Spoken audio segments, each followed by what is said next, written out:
And we're back. Okay, so let's see what's going on there. We've got one blob on Maywick's thing showing up. Still don't know who this troubadour is. Tambor, even. Scrap freight is here. Let's just buy some scrap.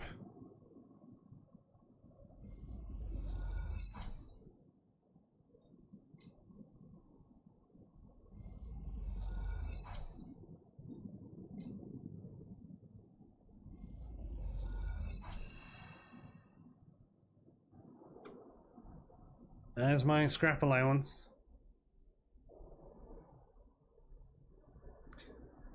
Let's head up to the... Well, hang on, where's... Is she over here?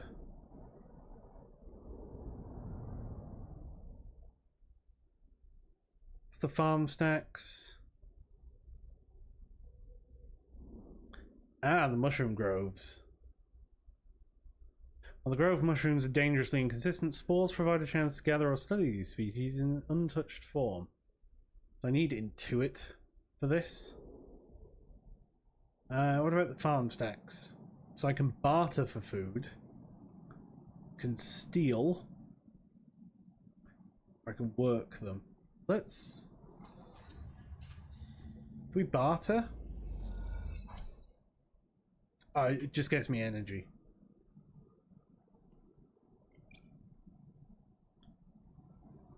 What if we steal some? Just energy.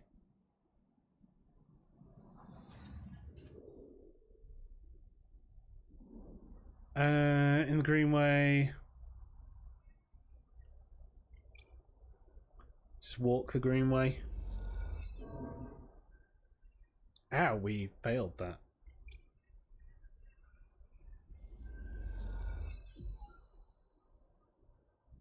There we go. We've beat going green. New drive. Grow mushrooms.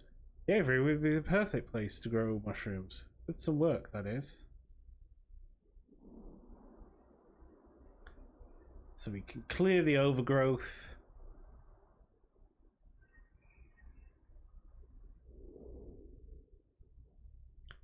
And presumably, yeah, just collect spores there.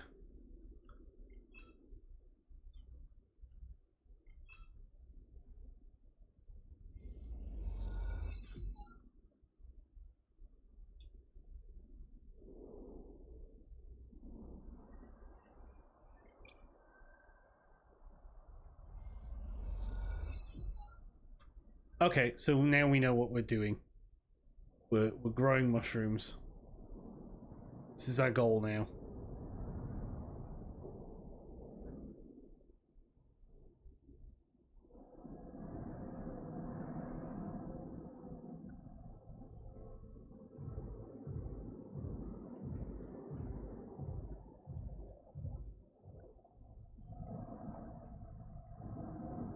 Just gonna keep growing mushrooms. We're gonna self-repair.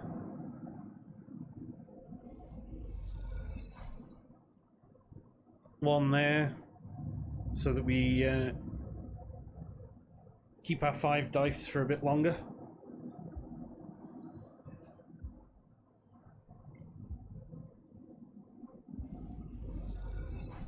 Take another repair.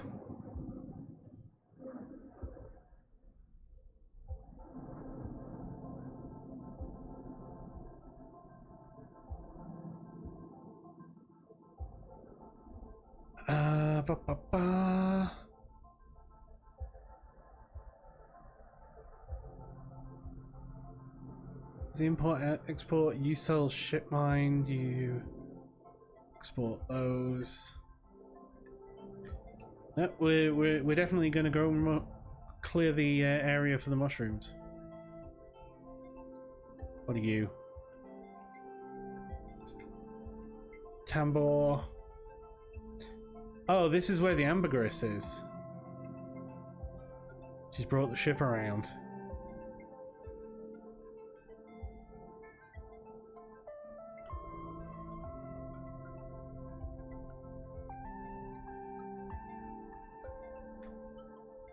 Climbing Briar. Oh, that's that. I need the Girl caps for that.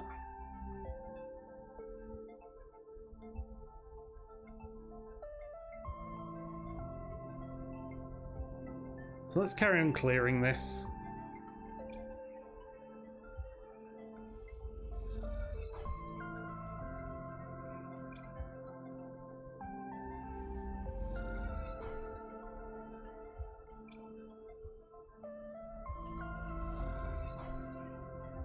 Should be able to do it with that. There we go. So now in the Aviary,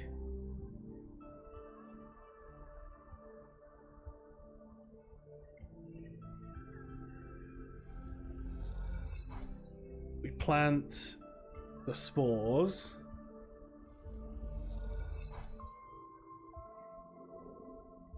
Can we get more?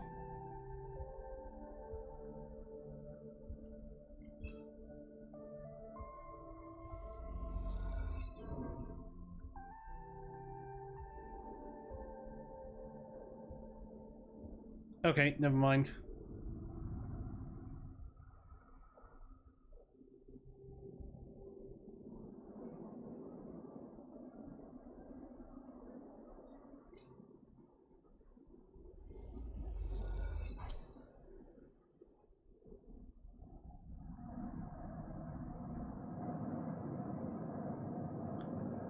We end the cycle.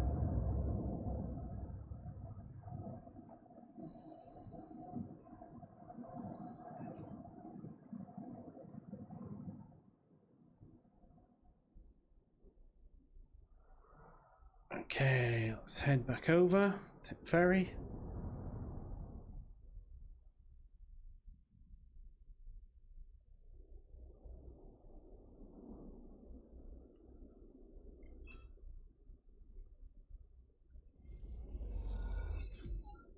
Okay, we got some spores. This is good. We can plant those.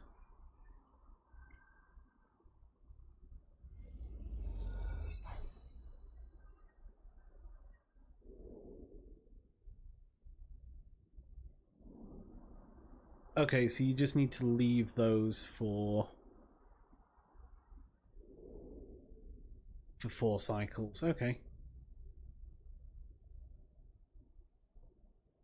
So we've planted some. What are we doing out here in the wastes? Let's gather scrap.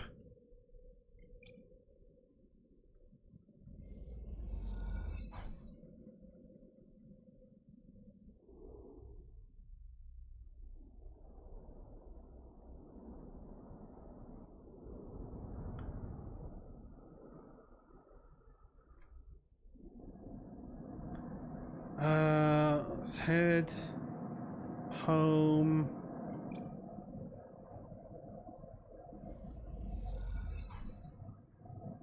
Gather the energy there.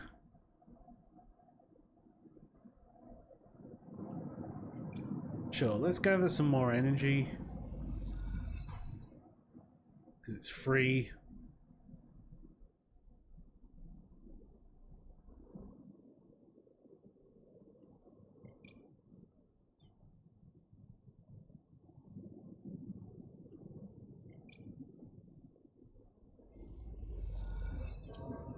And we took a bit of condition hit. We got some cash.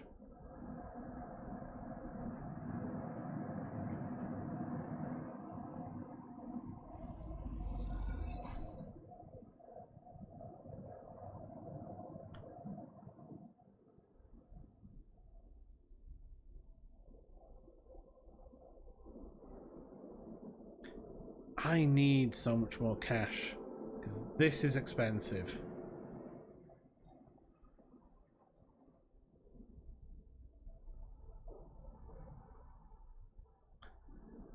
Let's go talk to Ankita.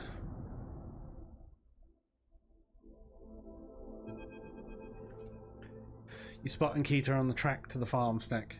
She has a box on her shoulder and she's working her way down the slope. She sees you as she approaches. Neither of you speak for a moment. She looks tired, pale. Her hair is tangled and clumps of dirt cling to her armour. Both eye each other. Ankita? She holds up her hand. Sleeper. I'm sorry for what happened, I truly am. Sorry you ended up in the middle of this. When all you've shown me is kindness. She rubs her face. Sorry. It's okay. I've never... She stops herself. Thank you. Ankita shifts the weight of her box on her shoulder. I've been preparing for... Look, can you come with me? It's easier if what? If you see it. It's just down the way. She leads on down the path, the dirt path between the pillars. There is a wind passing through the greenway. Quirk of the air currents the biosphere maintains, and it ruffles the leaves softly. Sound makes the silence more obvious, more complete. Try not to think of the last time you were here. You've been trying not to think about it for the past few cycles. The image of the sleeper, sprawled, twisted, open, connected to the ship mind, has been hard to forget. You realise Ankita is leading you back there, back into the drum at the centre of the stack. You pause, trembling a little, at the threshold. What are you doing? She looks at you with empty eyes. What needs to be done? You stand on the threshold and look at the tanks, green and wet, some glowing with flickering glow lamps. You look down at Ankita, suddenly so small under this hulking ruin, the smallest she's ever looked. She places the box down. You follow Ankita into the stack through a low tank, entering the drum at ground level. It's just as beautiful as you remember, but it barely touches you. Instead, you check the apertures of the tank for the glint of a weapon or a shadow among the moss. Ankita stops and you look down. Mossy Island at the centre of the tank is clear now. The equipment is cleared away. In its place is a mound of dirt loosely covered with moss. Ashton's rifle stands straight, half buried in the dirt at the grave's head. I buried them together, she says without turning. You both stand there in silence for a little while. You think of questions you could ask about Ashton, about the sleeper. Was the sleeper dead? She takes a moment to respond, and for a moment you think she won't, but then the words come gushing out. Their body was long dead, that much was obvious. After you left, I checked them, but there was nothing. No signal, no function. Ship mine was the same. Dead. I don't know if Ashton's plan would have worked. He seemed desperate, but that doesn't mean it wasn't. She pauses. I don't think he was lying, but you have to understand, I've had crew members double-cross me, undercut me, rat me out. That's the business. He was a good person. He wasn't a good person. None of us in this job are. This is how we die. Alone. Sorry, they had to die too. She stops, not sure of what to add. It seems like she's reaching for something, but she can't quite get there. You feel that gap between you, and as you do, it widens. The water drips, the moss trembles. You both stand in silence for a little while longer. You both feel it. Life creeping back in. The silence ending. Ankita shifts her weight and then starts to walk out. You follow her, suddenly eager to be back in the open space of the greenway, to be away from this place forever. You stand outside and breathe the fresh air. You stare at the green leaves and the stars wheeling above them. That's it, Ankita says, somewhere behind you. You try to think of something to say but can't. She puts her hand on your shoulder. You turn back to her. At least take this. She forces a handful of cryo-chits into your hands. It's what I owe. She looks at you desperately. You look down at the metal bars. Ugly little things, you think. Take the chits and turn without saying a word. Continue up the track and she does not follow. As you walk up the rise, the wind picks up and the leaves shudder. You walk faster, trying to outpace your anger.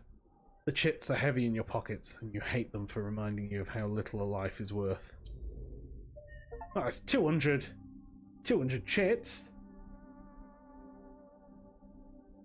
That's not a little. That's 200 chits. 3 points.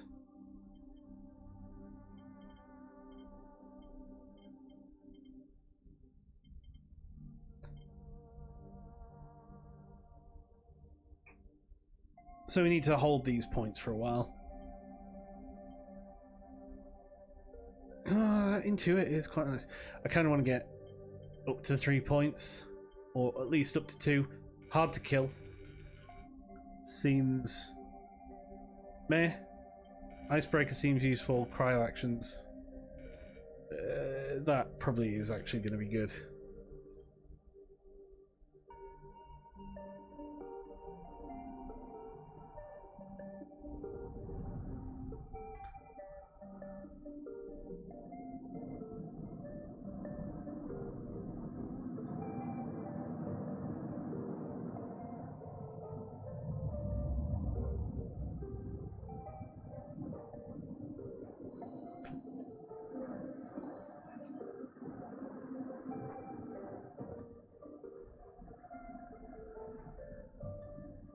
So what have we got now? There are no...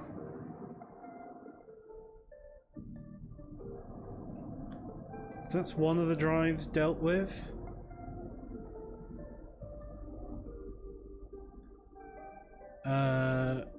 We're waiting on the spores.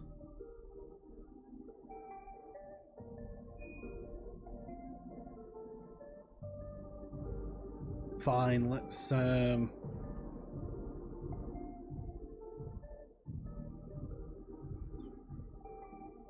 does Endure get me? That engineer. Yeah, so I might as well engage because it gets me the chance for getting energy back. Like that.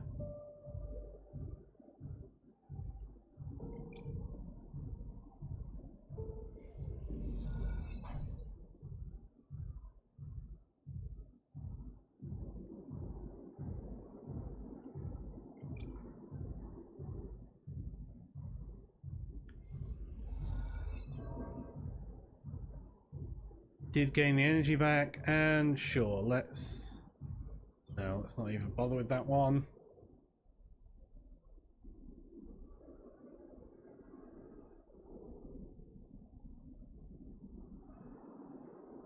It's the dispensary.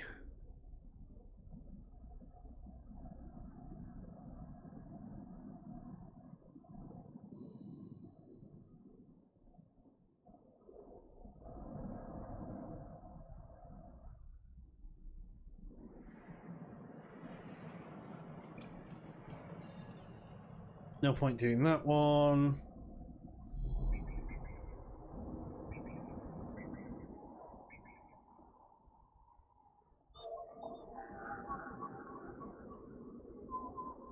Do this.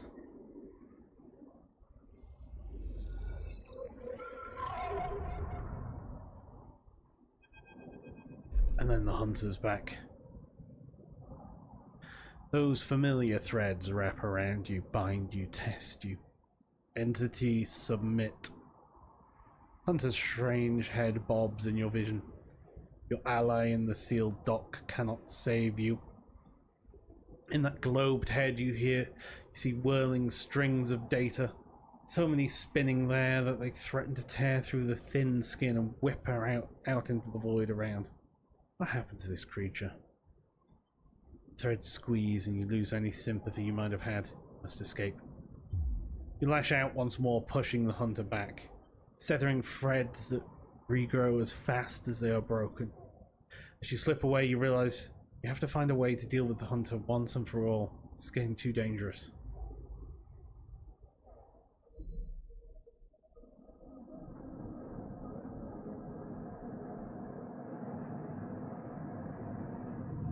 Let's end the cycle.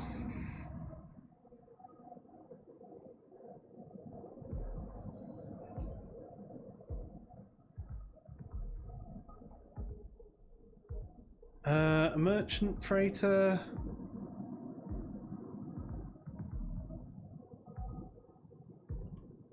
Haggle over the prices? Sure.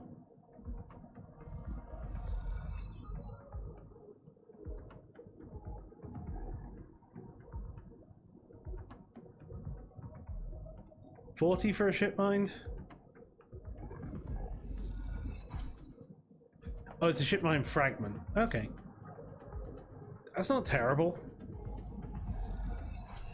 Because I can go here. Then I can take this to the fabricator.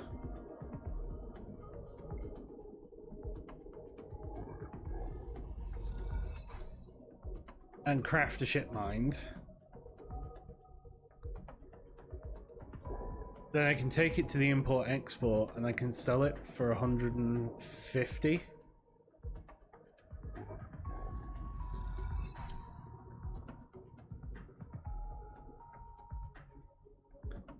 So essentially getting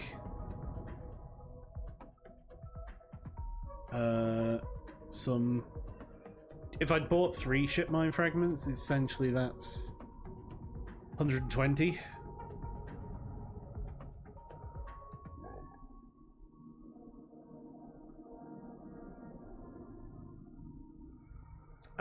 What's Rabia's office got? Collect tithes? Sure.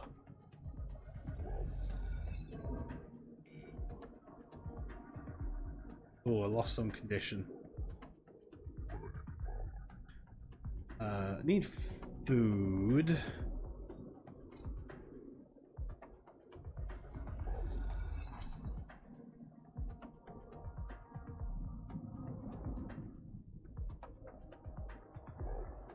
And I definitely need stabilizer.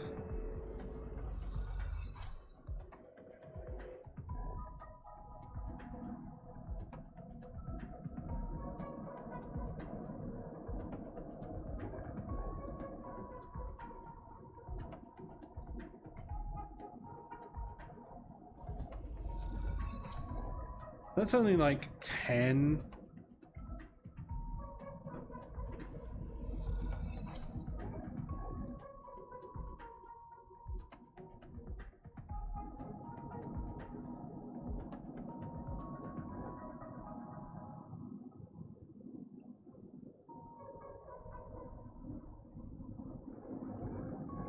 Let's sunbathe.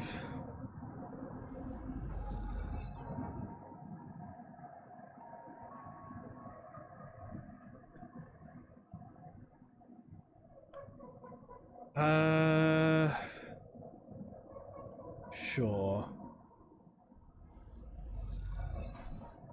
I might as well.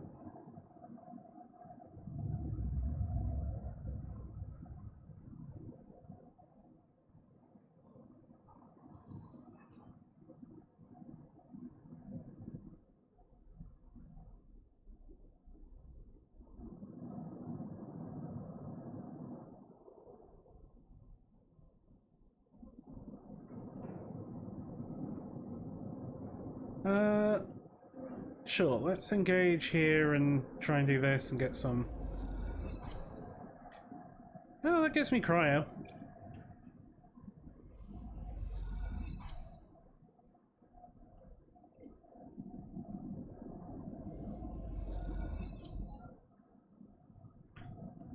Got energy back. Let's give this a go.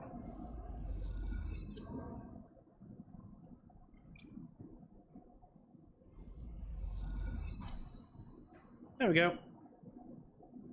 We work the bar.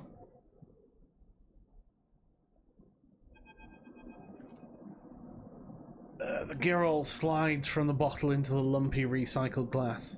A pale grassy yellow under the overlook's warm lights. Spacer nods and takes the drink, bringing it up to their face in both hands like an offering bowl. This is the good stuff.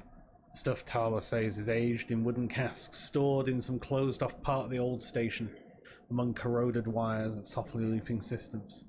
But sometimes it's hard to tell if Tala is joking. Either way, you like pouring this stuff. It gets on your fingers, and if you rub them together you can smell the mossy drink, cut through with aniseed, mushrooms, wood as the alcohol evaporates. You like those who order it too. The aged Girol is kept beneath the bar. Open to order only by those who know it's there, like the quiet spacers sitting at the bar right now. Watching. They're far enough away that you can freely watch them as you close the bottle and tuck it beneath the bar. You call them a spacer because they bear the hallmarks: pale, vac-suited, bird-boned, and hunched beneath the weight of the station's spin gravity.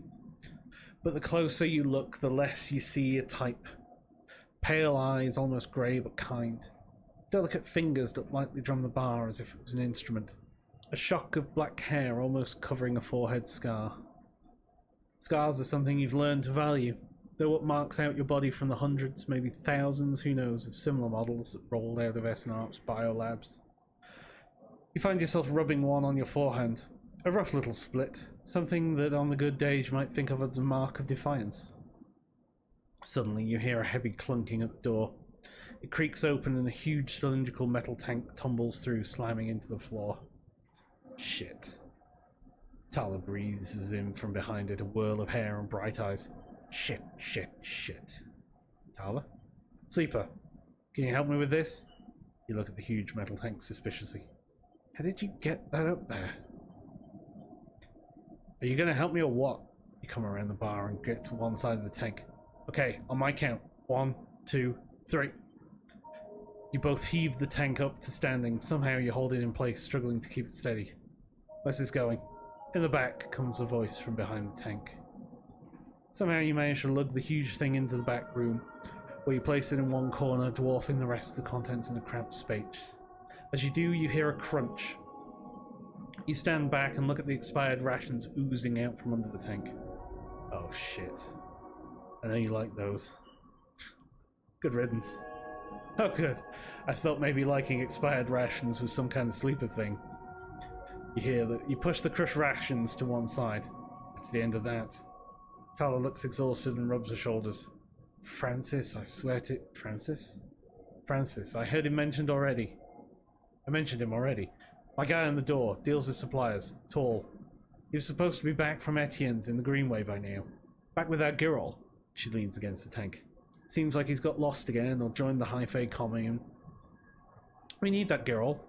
There's 4 of the bars near here, and the spaces sure as hell don't come to the Overlook for the ambience. She looks through the open door to check if anyone can hear her. She knocks on the hollow tank. So I'm taking matters into my own hands. Welcome, Sleeper, to the Overlook Distillery.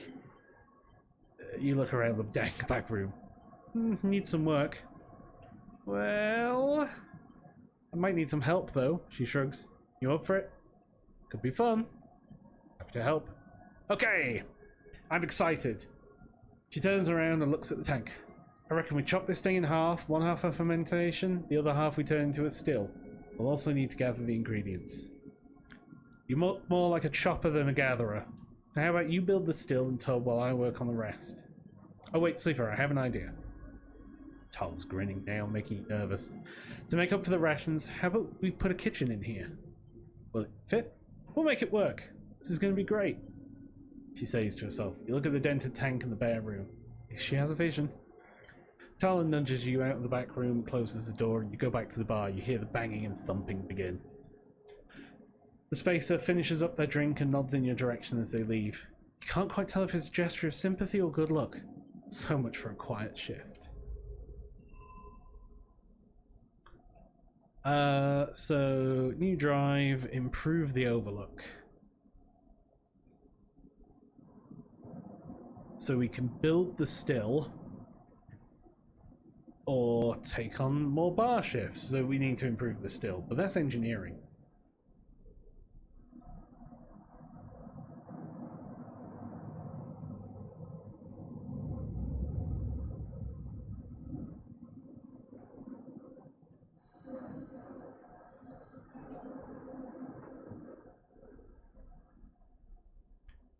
Kind of also need to deal with this.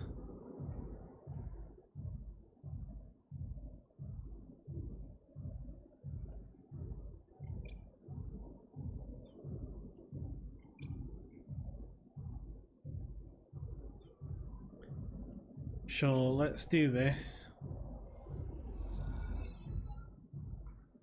2 of his debt off.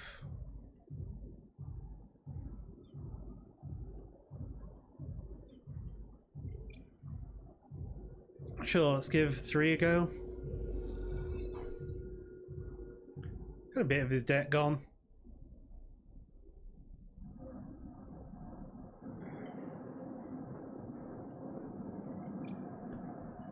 build the still.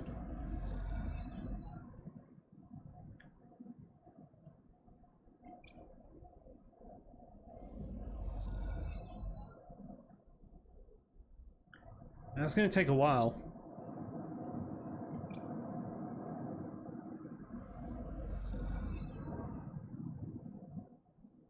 How are those mushrooms coming?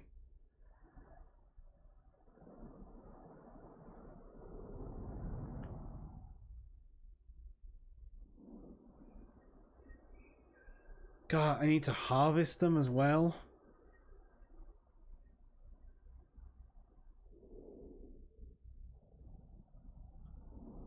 Can't just have them.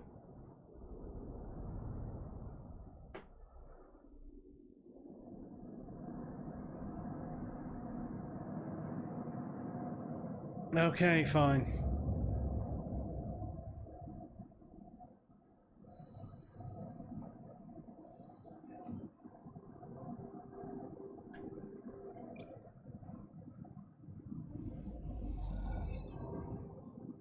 Ugh, that is not great.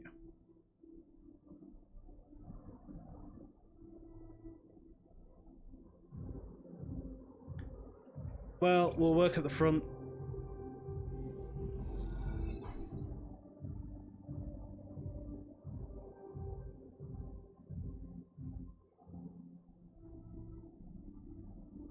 Let's grab some food, I guess.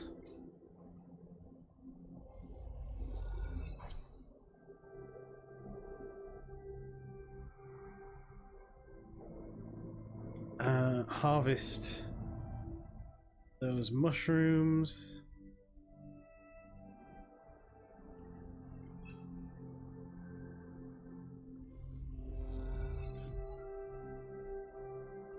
Two random rare mushrooms.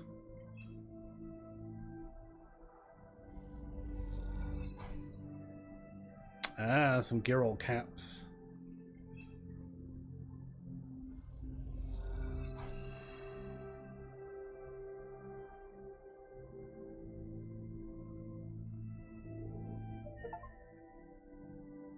Drive completed.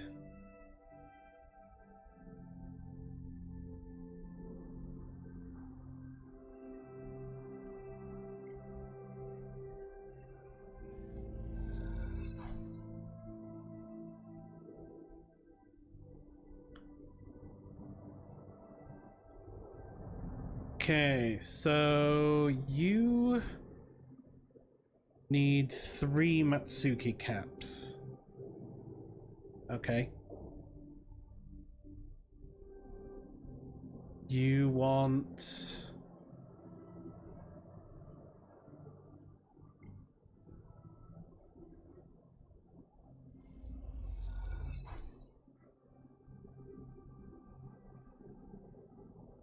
Emphasis ingredients supplied.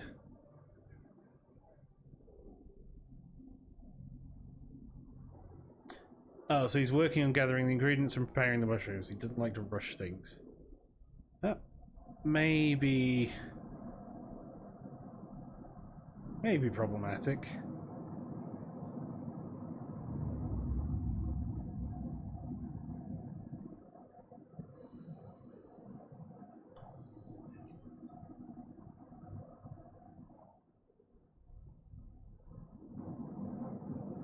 Let's just use you to hopefully get a good amount of energy back. 2.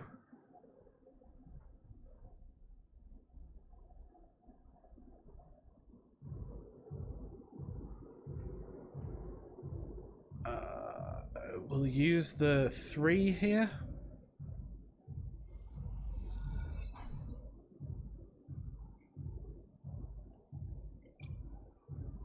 Sure, we'll use this.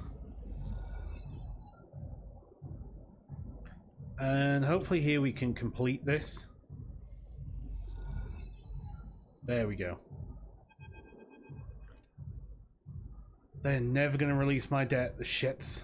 Ethan kicks at the locker, the sound rattles loudly around the room. Ethan paces around the small room, swearing to himself. You watch him from the locker room bench. Calm down, they'll do it. There's no way. They like having snivelling shits like us to work their club. Saves on the overheads and they get to boss us around. Kicks the locker again and swears. What did they say? Some shit about getting back to me. I swear to God, these are the most straight-edge gangsters I've ever seen. He laughs at his own joke. Can't do it. Can't spend another shift stopping spacers and bringing nail guns into the club or pouring endless shots of Girol for ignorant Havenage work crews. He looks at the locker again, threatening it with a final kick. I mean it. I'm gonna go up there and shoot every single one of these shits. He makes a finger gun. Hold on. Don't get all excited. I haven't got my gun, remember? But you know, Sleeper, that's not a bad idea you have there. It's a terrible idea. But is it, though? Gives a look. I don't mean shooting up the place. I mean getting the gun. He sits beside you on the bench. Think about it. What am I supposed to do when Maywick gets here? Shout him down? I need that gun if you want me to keep up my end of the deal. It's simple. Explosive personality for a distraction at the front. Places a hand on his own chest. Sneaky Sleeper to go into the back. That's your chest. What about the debt? We've done our time and the wounds they faded. If they don't notice us, take the gun, they'll never know it's gone. Plus, after my distraction, they'll be happy to see the back of me. Or they'll want you dead even more. Either works, at least I never have to see the inside of this shithole again. He gives the locker one last kick for good luck.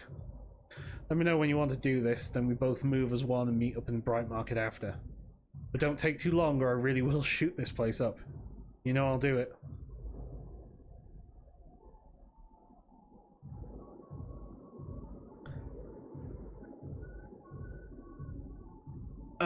So I need to take the gun back, okay. Doesn't seem like a terrible idea at all.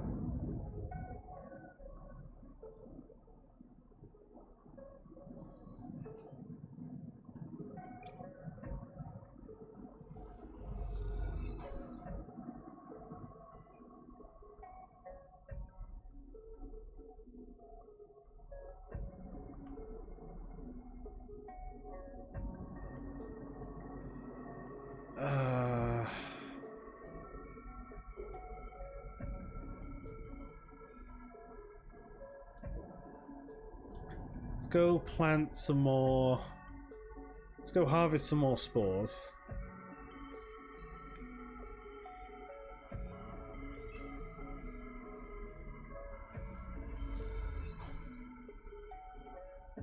Damn, only one set of spores.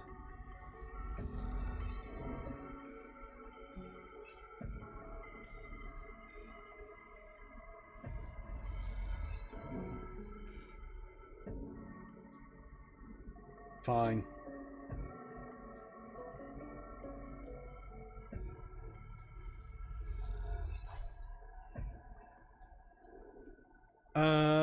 Where can I get food?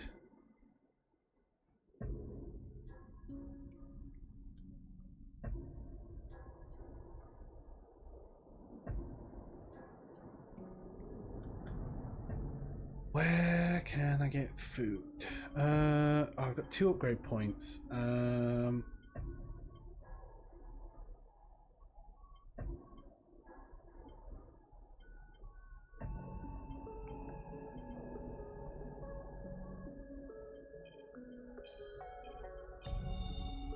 Let's finally buy off that.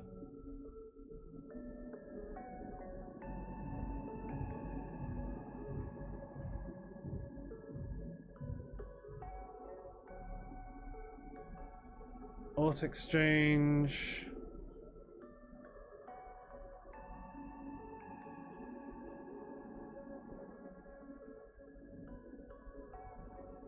Emphasis still cooking.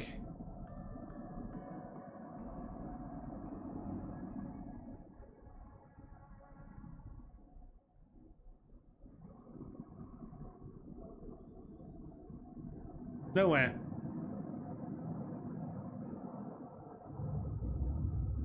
So we're just gonna take the extra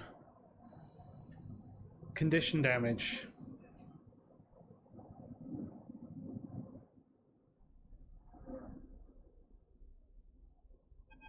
Because at least Emphas is done.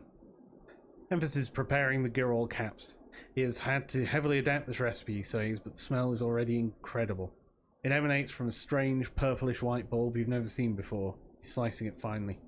He brushes and slices the mushroom and then places them in the wok with the sliced bulb and the oil.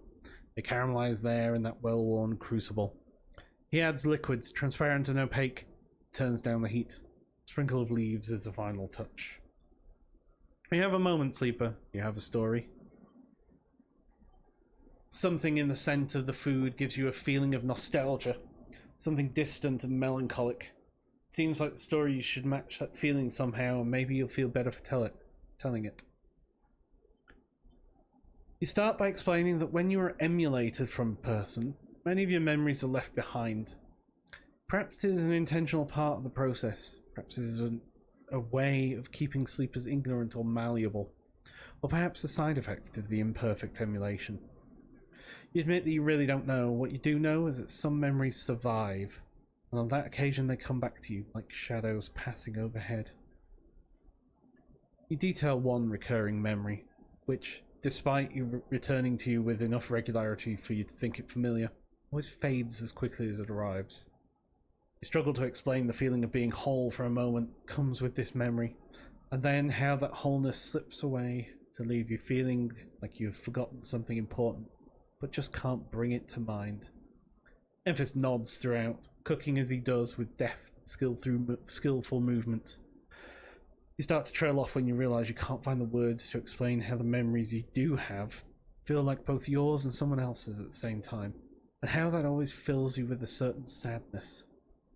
A sadness of remaining forever unknown, even to yourself. Emphas finishes cooking and meets your eye. I'm sorry, Sleeper, for your troubles. He puts the wok to one side. I appreciate you sharing with me. I hope it lightens you a little. He passes you a bowl and heaps the girls into it, their yellow colour mixing with the pale sauce in whirls and blooms. Eat. The dish is delicious. Filling, it warms you as you eat in a way you weren't even sure your body could be warmed. It is a small mercy you think that SNR left you this pleasure. Many of the features of frames are there to simulate human experience. You know that much. Emulated minds cannot be rewired, so their need for embodied experience must be met. That is why you breathe, even why you do not need air. Without that simulation, the sensation of drowning would be unbearable. Food serves another purpose. Your frame is able to metabolize it, to produce energy from the raw material. Vitamins and minerals are excess, of course. Your frame only needs raw power. So much is wasted. And yet, while you eat this food and feel that warmth, nothing feels wasted. It all means something to you. As you finish, Emphas takes the bowl, the last of his cleaning, and smiles at you. Neither of you feel the need to say anything more. Instead, you simply exchange nods and walk your separate ways back into the Bright Market, somehow changed. There we go.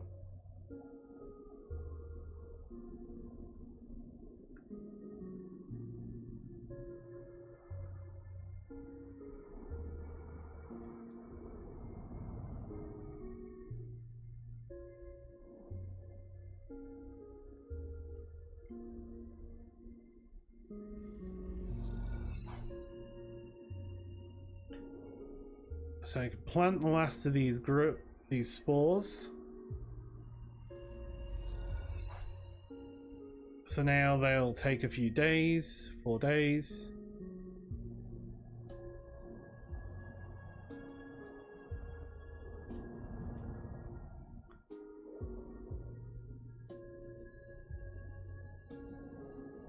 So many things to do. Let's steal this gun back.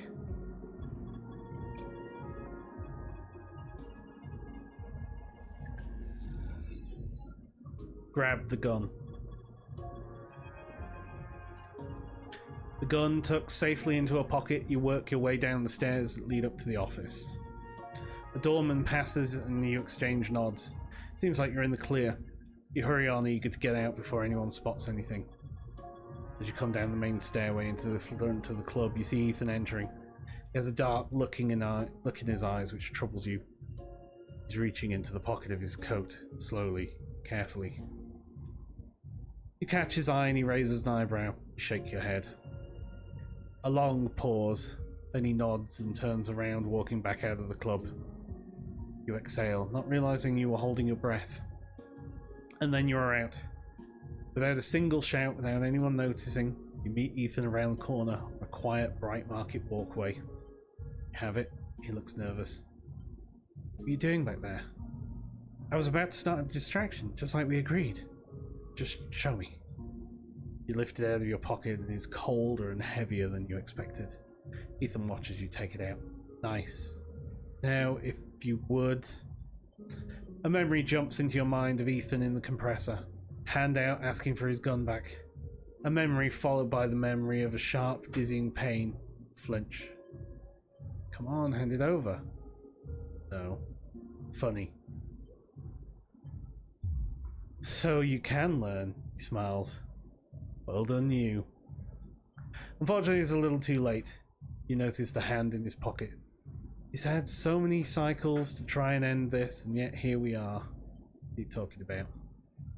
Still don't get it, do you, Sleeper? When they cancelled that contract, I lost everything. My reputation, my payout, any way of getting off this shitty station. Everything. All I had left was you. A naive little sleeper with a heart of gold. I couldn't believe it worked, and now we're done. No shit. Can't believe you thought I'd kill one of my own for you. And for what? Helping me wash dishes? Maywick is like me. We understand each other. He's here, you know, on the station. Been speaking with him. He tells me we can split the contract. Not 50-50, but enough of a finder's fee so I can get out of this shithole. He's lying. At this point, Sleeper, I'm not sure you're the one I'd trust to spot a lie, he winks. It doesn't matter either way. I already called him. I have learned one thing from you, though, Sleeper. In all our cycles working in that shitty club, people never know when to cut and run. It's like they freeze in the headlights when the future is bearing down on them. They watch it coming. Watch their death flying in a fraction drive speed. You had every chance and yet you kept going. Like some idiot robot going through the motions, even when you knew you'd be crushed, he smirks. Let me tell you something else. The shot enters through his upper back and he crumbles immediately to the ground. You drop to without thinking, pressing yourself onto the walkway floor like it might save you. Silence. You look up and see him coming down the walkway, silent eyes alight. Maywick. You freeze in fear. Here it comes. Move! You can't. Move! You inch forward. Move! You go for it. You rush forward and the shot rings out. You rush forward and a shot sounds out. You feel it ripple over your back, then you're lifting the gun and you scramble to your knees behind Ethan's body and fire. You close your eyes, you fire again and again and again until the clip is empty and all that's left are clips. Then you drop the gun and stand up. You don't hear anyone running, you don't hear anything, you just hear the sound of your own breath. You start walking, stepping over Ethan's static body, walking along the walkway and then past Maywick. His eyes now dark, some mechanical fluid leaking from his chest. Perhaps that same fluid that is inside you. Try not to think about it. You keep going and the sound comes back. The eye comes back. And as it does, you hear the sound of thousands of people getting on with their lives. Thousands of people who are just going to keep going until they can't anymore. You look up and all you see are wheeling stars. They're spinning and suddenly you're dizzy from the eye has always spun like this, hasn't it? You don't stop walking. You keep going. That's all there is now. The path forward. The SNRP have left you no history, no past to speak of. Just a void that threatens to swallow you if you slow down. Think of Ethan's smile, his voice, and feel sick. Is it over? You aren't sure it ever can be, but you're still here and can't stop now. There has to be a better end than this. Hey, so we've completed that drive.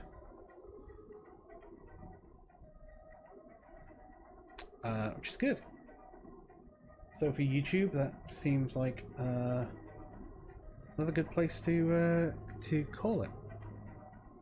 So thanks for watching, and I'll catch you later.